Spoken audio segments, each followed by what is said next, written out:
সম্মানিত ছাত্র ভাইয়েরা, আমাদের অভিভাবক নারায়ণগঞ্জের কৃতি সন্তান জাকির খান আমাদের মাঝে উপস্থিত হয়েছে। তিনি আমাদের অভিভাবক, তিনি যে সিদ্ধান্ত নিবে আমরা সেটাই মেনে নিব। বক্তব্য রাখবেন আপনাদের উদ্দেশ্যে জাকির খান আপনাদের কিন্তু একটা কথা দিয়ে গিয়েছিল, মনে আছে আপনাদের?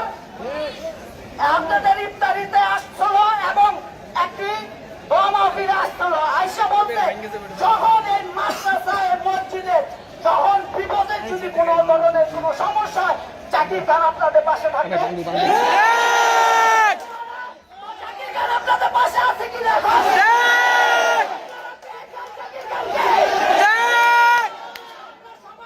সুশৃঙ্খলভাবে থাকি, আমরা সবাই সুশৃঙ্খল থাকি।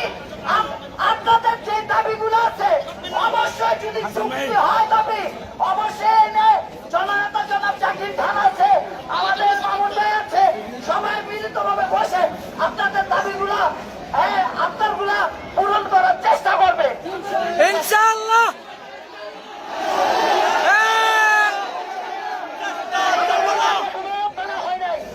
আমাদের দাবি মানে শেষ হওয়া পর্যন্ত আমরা মাঠে অবস্থান করব।